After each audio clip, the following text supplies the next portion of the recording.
Welcome to Seaweed Soup. This is a book by Stuart J. Murphy. I don't know if you can see the title.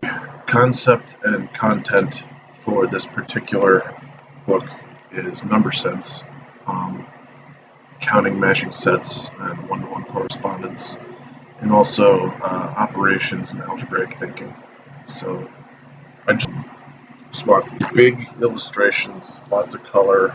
They're all sitting at the lunch table there. I don't know if you can see it. Everybody's eating their soup. Just a fantastic book. It's part of the Math Stars series. This book is a K through 2, but this lesson is going to be aimed at second graders. What is the math? Mathematical practice would be to model with mathematics and different representations to attend to precision. Obviously, this is a visual learner book. Okay, students are going to have colorful exploration of what matching sets can be in their everyday life. Silverware, dinnerware, stuff used at lunch, counting. Again, you're going to get the permanence that one object means one object. It corresponds with that, no matter what set it's in, no matter where it goes to. And even the idea of algebra is going to be presented for the questions that are asked throughout the lesson toward the end. How many items are going to be needed to complete this set on the table if guests are over for lunch, etc. So it's really ideal for introducing math concepts or reviewing them after a long summer or winter break. So the standards and the objectives that we're going to use in no particular order: CCLS 2.OA, add and subtract within 20. So fluently add and subtract within 20 using mental strategies. Specifically, by the end of grade 2, know from memory all sums of the two different one-digit numbers. So, all the way up to 9 plus 9 equals 18. We're going to use 2.OA, work with equal groups of objects to gain foundations for multiplication. And that's the really big thing here, is that this book can introduce multiplication to kids within its different sets and pairings and groupings. It's just wonderful for that. Determine whether a group of objects up to 20 has an odd or even number of members by pairing objects or counting them by twos. You're going to be able to do that in more and more groups as we go, and write an equation to express an even number as a sum of two equal addends. So we're going to be working on equations and having a child realize that an equal sign means something, multiplication means grouped by such amount, and that numbers have a abstract but definite representation of what you're actually looking at. Let's say in the case of Turtle here eating the soup with the couple of friends he's got before the next one comes over. Everybody's got a spoon, a bowl, the materials that we're going to use. So they're going to have their whiteboards and their markers and such. That's normal classroom stuff. We're going to use plastic in the class, but since I'm broke, I'm just going to show you that we have utensils here. What else we got going on? I have napkin for everybody. We're going to use paper plate or bowl. So, I'd like to read just a little bit of this.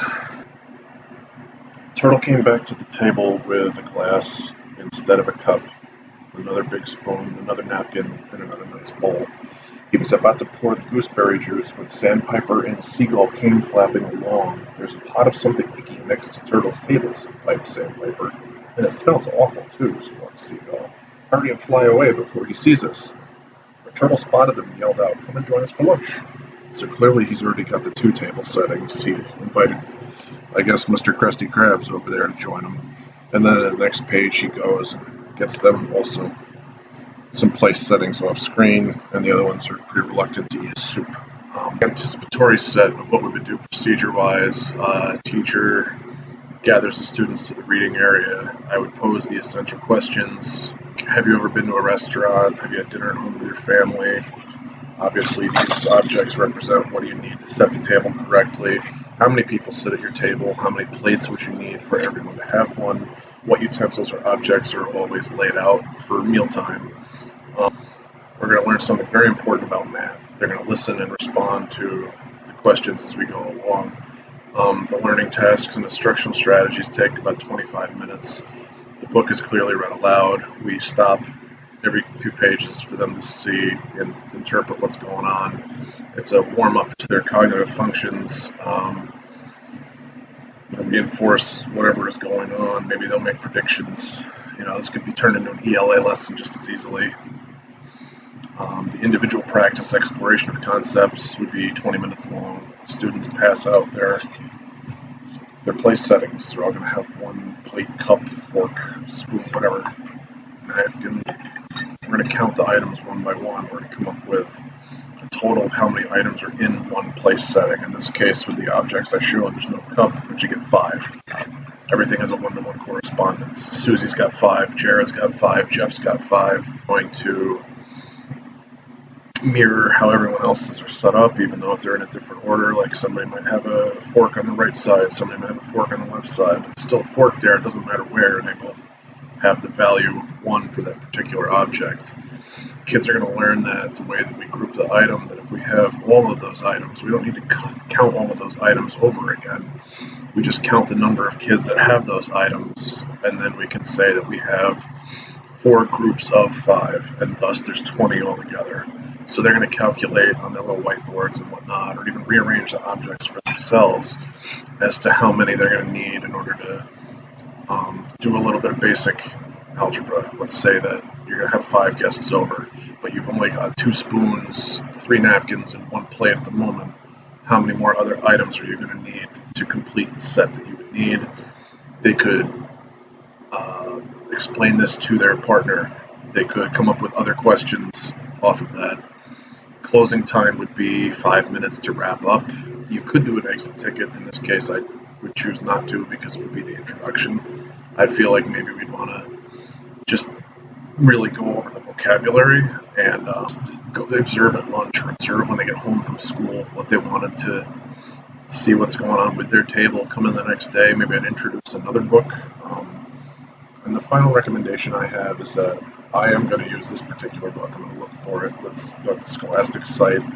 The illustrations are just too good to pass up on. They're very beautiful, like I said. And it's got a little happy ending. It's silly. What do we got here? We got all the different sets we can use. It's literally in the book for you. We can refer back to the characters as we're talking about the book.